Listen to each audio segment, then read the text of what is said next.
देखती आंखों सुनते कानों को मेरा सलाम पूछे। Due to some technical reasons, there is issue which caused the late of upload. I make sure next time कि ऐसा ना हो. Let's go to today episode.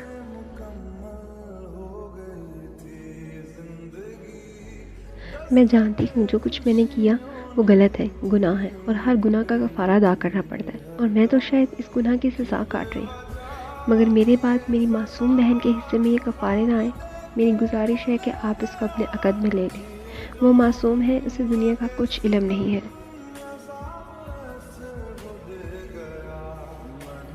ऐसे में मैं नहीं चाहती जो कुछ मैंने किया उसकी सज़ा वो मासूम भुगते।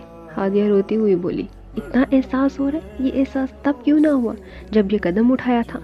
मान ली ये बात कि तुम्हारी फूफा को तुम्हारी माँ की हकीकत पता चल गई थी और वो सिर्फ तुम्हें सजा देने के लिए अपना रहे थे। मगर अगर तुम अपने बाप से ये सब शेयर करती तो यकीनन वो तुम्हारा साथ दे देते। शहीर जो एक तरफ खड़ा खामोशी से ये सब सुन रहा था आगे आता बोला, हाँ वो मेरा साथ देते, मगर हमेशा के लिए वो और मैं एक दूसरे की नज़र में शर्मिंदा रहते। इस वक्त जो दिमाग में आया वो ही किया। सार में मुझे फरार नज़र आया, मैंने फरार चुन लिया। हादिया से सख्ती बोली, तो अब क्या फ़ायदा इस एहसास का। तब जब खुदगर्जी इख्तियार की थी अब भी खुदगर्ज रहो। नहीं थी मैं खुदगर्ज, सिर्फ फरार की राह चुनी थी। लेकिन मेरी बहन मासूम है। हादिया तड़प कर बोली, आज सब खत्म हो गया था तो उसे पछतावा था, दुख था, एहसास था। मासूम तो वो वजूद भी है, इसका क्या कसूर है जो मसनूई सांस भर रहा है। हयात सर्द लहजे में बोला, कहा तो है वो मसनूई सांस रोक दो, कितने लोग कफारा अदा करें, इसमें उस नन्ही जान को शामिल ना होने दो। हादिया रोती बोली, ये आंसू एक माँ की ममता के थे। तुम एक खुद परस्त औरत हो जिसने सिर्फ दौलत देखी। ये सब झूठ और डकोसला है कि तुम अपनी बहन या उस वजूद को मिलने वाली सज़ा से डर रही हो। असल में तुम सिर्फ खुद को मासूम ज़ाहिर करना चाहती हो ताकि ज़मीर की मलामत से बच सको। तुम्हें उस बहन का ख्याल है, उस बाप और भाइयों का नहीं है कि वो कैसे ज़िंदा रहेंगे। तुम्हारे लिए तुम्हारी सोच, तुम्हारी सुकून, तुम्हारी खुशी अजीज़ है, बाकी सब जाए भाड़ में। साबित किया तुमने कि तुम सारम की बहन हो, नाजायज़ ही से। शेर गुस्से से बोला तो हर लिहाज बलाए ताक रख गया। मैं खुदगर्ज नहीं हूँ, मैं। हादिया इतना सच सुनकर बर्दाश्त न कर सकी। ज़मीर की मलामत ने जब सख्ती की तो इस धानपान से वजूद का सांस उखड़ने लगा। डॉक्टर! हयात हादिया का उखड़ता सांस देखकर चीखा, जिस पर डॉक्टर ने चेकअप शुरू कर दिया। लेकिन जाने वालों को आज तक कौन रोक सका है जो ये डॉक्टर रोक सकते। I am sorry. डॉक्टर अंग्रेजी में बोलता बाहर चला गया। पीछे नर्स ने उस सफ़ेद बर्फीले चेहरे पर चादर सीधी की तो दोनों भाई एक दूसरे की तरफ देखने लगे।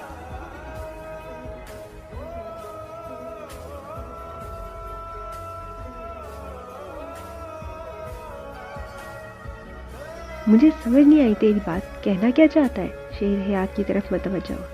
यही कि वो बेकसूर है और बेगुनाह सजा भुगत रही है। हयात उदासी से बोला, तो शहीर ने हयात के चेहरे को देखते हुए नासमझी से कहा। हयात ने शहीर की तरफ देखा और शहीर को समझने में चंद लम्हे लगे। तू पागल है, उस खिसकी हुई लड़की को अपने अक़द में लेना चाहता है। इससे पहले क्या थोड़ी कुर्बानी दी है जो एक और देने चला है। बस कर दे खुद को, और कितनी सज़ा देगा। अगर अर्शी होती तो तुझे कभी ये सब ना करने देती। शहीर गुस्से से बोला, अर्शी होती तो बात कुछ और थी। अब वो नहीं है तो अगर मगर छोड़ दे। और कुर्बानी कैसी? हयात मेरे जीने की वजह है। ये इनाम है उस वक्त का जब मैं खुद साख्ता सज़ा काट रहा था। हयात शुरू में दुख से बोलता, आखिर में मुस्कुराता हयाम का माथा चूम गया।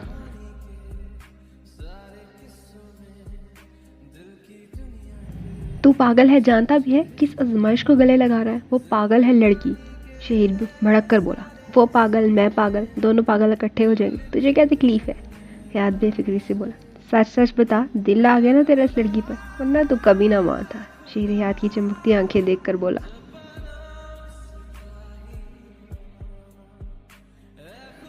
नहीं दिल नहीं आया, मगर एक गिल्ट है। सारम की हरकतों से वाकिफ था और उस लड़की को भी जानता था। शरीफ बाप की बेटी थी। शायद मैंने रोका होता तो हालात मुख्तलिफ होते। हयात गहरा सांस भरकर बोला, और तेरे कहने से रुक जाती जैसे। शेर हयात की बात मजाक में उड़ाता बोला, शायद, लेकिन मैं कोशिश तो करता। हयात सर सीट की पुर से लगाया अफसुर्दा सा बोला। हयात तो बच्चे जैसी बातें करता है। जिस बाप की इज्जत नहीं रोक सकी कोई अजनबी उसे रोक लेता। और फजूल के गिल्ड ना पास, जो होना था वो होना ही था। तुम इसमें कुछ नहीं कर सकते थे। तू भूल जाओ इसे। और जहाँ तक बात हया की है उसके मुतालिक सोच ले। इसकी जो कंडीशन है, ऐसे में हयाम की जिम्मेदारी तू मैनेज कर लेगा। शेर हयाम के कंधे पर हाथ रखता हुआ बोला।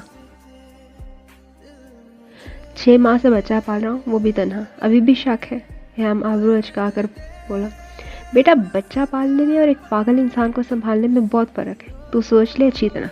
शहीर ने कहते गाड़ी स्टार्ट कर दी। बारिश का जोर टूट चुका था। हयात विंडो स्क्रीन के बाहर गीली सड़क को पुरसोच नजरों से देखने लगा। उस्मान अफान कहाँ है? मुझे नज़र नहीं आ रहा। इफ़त साहिबा उस्मान को टेरेस पर बैठा देख उसके पास आती बोली। अम्मी, आप बाहर क्यों आ गई? कुछ चाहिए था तो मुझे बुला लेती। डॉक्टर ने मुकम्मल रेस्ट का कहा है आपको।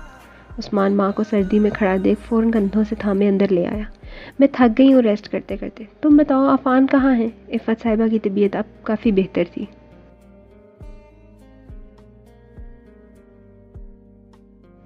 वो घूमने गया है दोस्तों के साथ। आ जाएगा कुछ दिनों में। उस्मान नजरें चुराता माँ को बेड पर बिठाने लगा। अच्छा, हया से बात हुई?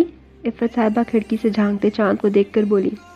हुई है, ठीक है वो। उस्मान नजरें चुराए चादर टांगों पर ठीक करने लगा। मेरी बात नहीं कराई, वो खुश है ना? इफ़त साहिबा वैसे ही बोली।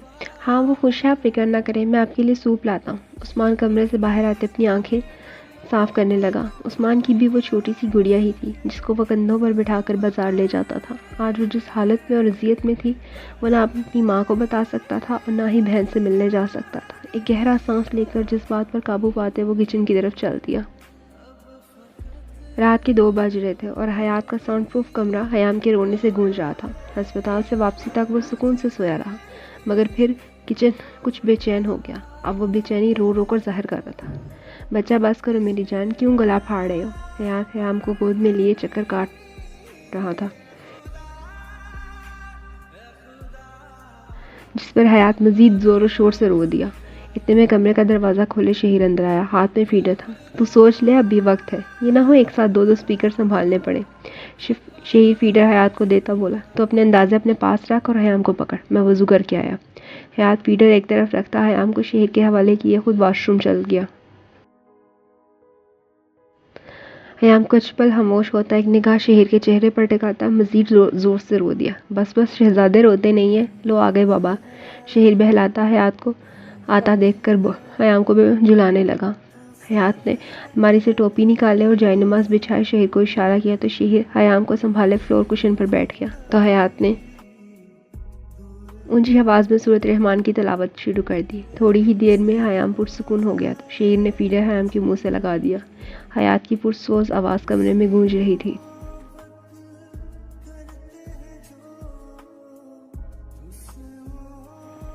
इस वक्त सुबह का पुररौनक वक्त था। ऐसे में जॉगिंग ट्रैक पर 2 नौजवान चलते आपस में बातें कर रहे थे। एक जवान की गोद में छोटा सा बच्चा रोम्पर में था जो अपनी शहद रंग आंखों से सुबह के वक्त चहचहाते परिंदों को देख रहा था। तो तुम्हारा फैसला फाइनल है, मैं फिर कहूँगा। एक दफ़ा सोच लो, पूरी ज़िंदगी का मामला है। वो पहले ही बहुत कुछ फेस कर चुकी है। शहीद जेब में हाथ डालता बोला। बहुत सोचकर ही ये फैसला किया है। हयाम हयात को दूसरे बाजू में मुंतकिल करते बोला। फिर भी अगर वो सारी ज़िंदगी इसी तरह रही तो? शहीद परेशानी से बोला। नहीं, इसको बस कुछ एक्स्ट्रा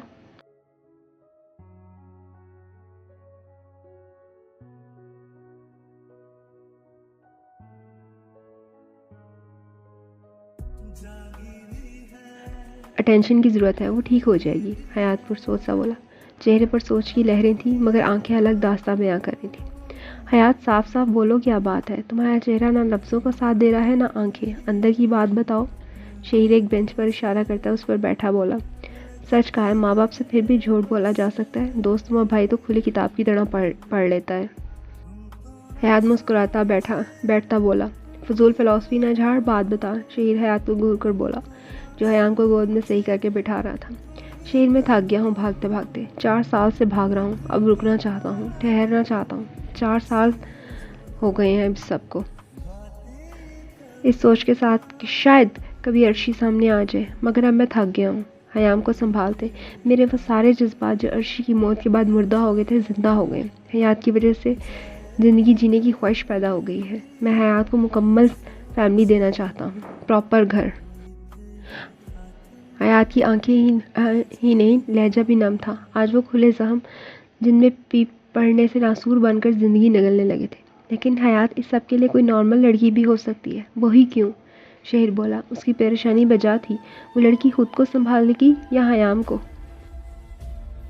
हाँ, कोई नॉर्मल लड़की हो सकती है, मगर जो सुकून हयाम के चेहरे पर हया की गोद में था वो मेरे साथ भी नहीं होता। मैं फ़ैसला सिर्फ अपनी ज़ात को नज़र में रख कर नहीं करना चाहता, हयाम के कंफर्टेबल का भी ख्याल रखना है। वो पहली बार मेरे अलावा कितने सुकून से हया के साथ बैठा था। हयात हयाम को देखता बोला, जो परिंदों को देख एक्साइटेड हो रहा था।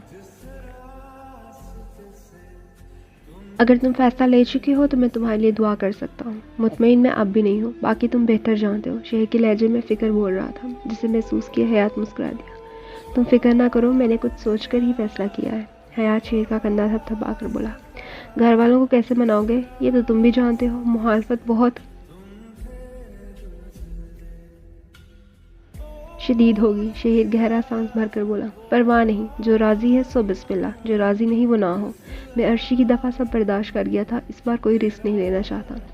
मुझे ऐसा क्यों लग रहा है कि जो वजह तुमने बयान किया वो सिर्फ बहाना है और यहाँ मामला इश्क मशूकी का है।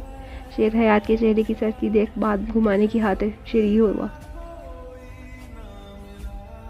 फजूल ना बोल, चल चले, हयाम के नाश्ते का वक्त हो रहा है। हयात झड़कता घड़ी पर वक्त देखता उठा। भाग ले बेटा, सच तो यही कि पहली नज़र में वो तेरे दिल में उतर गई है। शेर मुस्कुराता हयात का तपा तपा लम्हे में सुर्ख होता चेहरा देखकर बोला। बोले जा, फजूल बोलने के पैसे मिलते हैं तुझे वैसे भी। मुझे लगता है फौज में भी इन्हीं चीज़ों की ट्रेनिंग लेता है। हयात कहकर इग्नोर किए चल दिया। भाग कर आया, हिम्मत है तो जवाब दे, क्या कि वो तुझे अच्छी नहीं लगती? बोल दे, स्टोन हार्ट संगे मरमर हयात सुल्तान शाह। शेर मुस्कुराते हयात की टांग खींची, जिस पर हयात कानों को बहरा किए ट्रैक पर तेज तेज कदम बढ़ाने लगा, जिस पर शेर मुसलसल कुछ न कुछ कहता हंसता पीछे चल रहा था। निकलता सूरज बहुत कुछ रोशन करते नए पैगाम ला रहा था।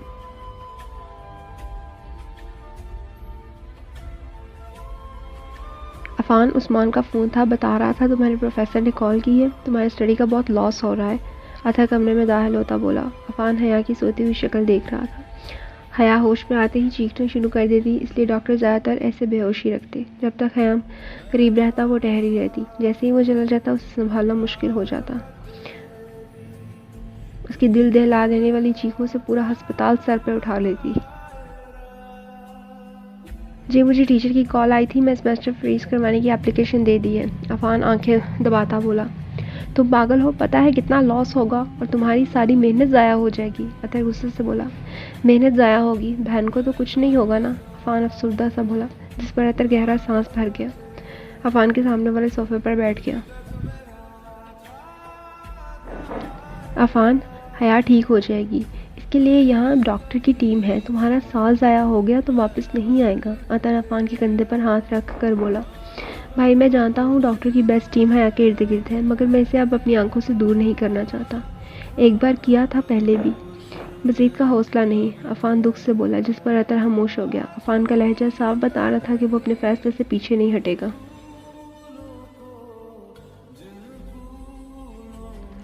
दादी, मैंने एक फ़ैसला किया है और मैं चाहता हूँ कि इसमें आप मेरा साथ दें।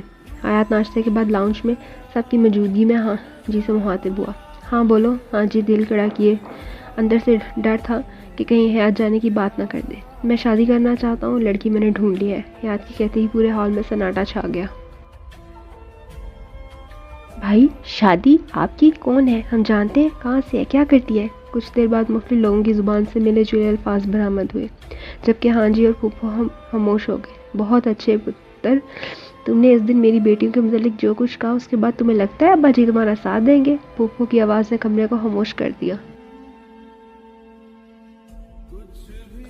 फूफो, अगर आपकी बेटी की हरकतें इस काबिल होती तो मैं ज़रूर सोचता, मगर अर्शी के साथ हादसे में जोया भी शरीक थी। मैंने जिक्र नहीं किया, इसका मतलब ये नहीं समझे कि मैं भूल गया हूँ या मुझे कुछ पता नहीं। हयाम सर्द लहजे में बोला। मान लिया जोया कसूरवार थी, अंजुम तो मासूम थी ना? फूफो लापरवाही से बोली, आहिर अमीर था, शक्ल भी खूबसूरत थी, सीरत भी, किसकी नीयत खराब ना होती। अंजुम मासूम होती अगर वो अर्शी को घर ले जाकर उसकी इज्जत खराब करने की कोशिश ना करती, और इतनी वो मासूम होती ना तो आज यहाँ सबके बीच मौजूद होती। मेरा मुंह ना खुलवाए, मैं नहीं चाहता वो मुर्दे उखड़ जाएं जो शर्मिंदगी के गहरे गड्ढे में गिरा दे। हयात स्पाट लहजे में बोला तो फूफी खामोश हो गई। अरसल लब भींच गया। इसकी दोनों बहनों और माओ ने इसे शर्मिंदगी के पाताल में उतार दिया था।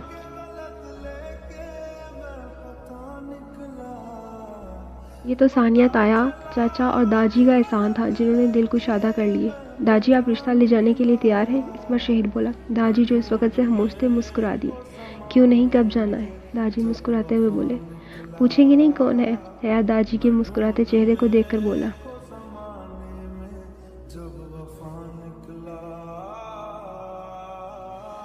नहीं, जिसके जिक्र से तुम्हारे चेहरे पर 4 साल बाद रौनक आ गई है, जिसके जिक्र से तुम्हारी आंखें चमकने लगी हैं, मुझे उसे जानने से ज़्यादा उस घर में तुम्हारे नाम से देखने में ज़्यादा दिलचस्पी है। हाँ जी की बात पर सब एक्साइटेड हो गए। शहीद हयात के गले लगता मुबारक देने लगा। हयाम सबको खुश देखकर खुद भी मुस्कुराता तालियां बजाने लगा, जिस पर उज़ैर ने हयाम को गोद में उठा लिया, जो हयाम का मूड खराब कर गया। 2 सेकंड में हयाम का स्पीकर बज उठा, जिस पर हयात ने उठते हयाम को सीने से लगाया। भाई रिश्ता तो लेकर जा रहे हैं, हयाम से पूछ लिया है? रिमशा हयाम को हयात के सीने में शुबा देखकर बोली। रिश्ता ही हमने फाइनल किया है, शहीद रिमशा के साथ बैठता बोला। कब जाना है रिश्ता लेकर? फिर तैयारियां भी करनी है, ताजी जोर से बोली। आज शाम को ज़्यादा तैयारियों की ज़रूरत नहीं है, वो अस्पताल में है। हयात संजीदा सा बोला। अस्पताल? क्या मतलब? हम रिश्ता लेने अस्पताल जाएंगे? एतराज़ पुप्पो ने उठाया, मगर सबकी आंखों में यही सवाल था।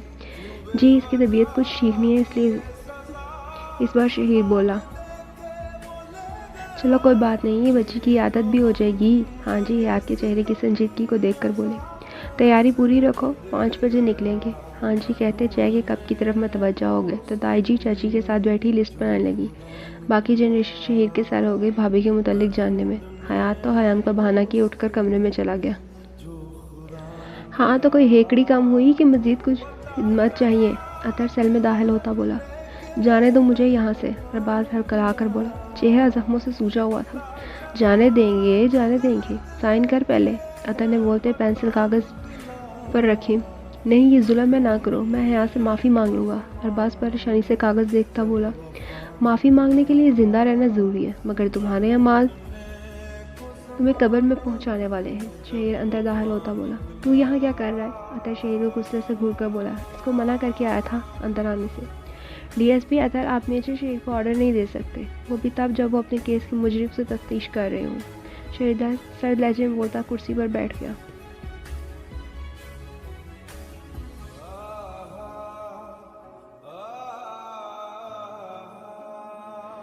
जिस पर अतर सिर्फ घूर के रह गया। हाँ भाई, साइन कर दिए। शहीद हाथ बांधता अरबाज को देखकर बोला। तुम लोग जो भी कर लो, जितना भी वर्दी का रोब झाड़ लो, मैं हरगिज़ इन कागजात पर साइन नहीं करूँगा। अरबाज गुस्से से बोला। हाँ अच्छा, चलो ना करो।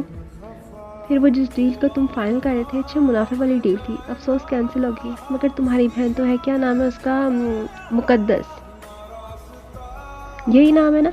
चलो इसको भेज देते हैं, ज़्यादा न सही, थोड़ा बहुत तो मिलेगा। शहीद कहते पेपर फोल्ड करने लगा। नहीं, मेरी बहन को कुछ ना करना, वो मासूम है। अरबाज बेबसी से बोला। वो भी मासूम थी जिनको तुमने भीड़ बकरी की तरह बेचा। वो भी मासूम थी जो तुम्हारे नाम से तुम्हारे घर में आई थी, जिसको तुमने अपने गुस्से ने जहम कर दिया। अतः गुस्से से बोला। मुझे माफ़ कर दो, मैं हया से भी माफ़ी मांग लूँगा। अरबाज हाथ जोड़ते बोला। माफ़ कर देंगे, पहले इन पर साइन करो, वरना मैं मुकद्दस की डील पर साइन कर देता हूँ।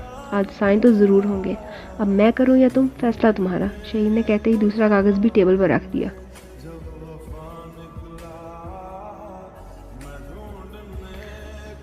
एक कागज़ अरबाज के आगे था, एक शहीद के आगे। घड़ी टिक टिक कर रही थी और फिर फैसला हो गया।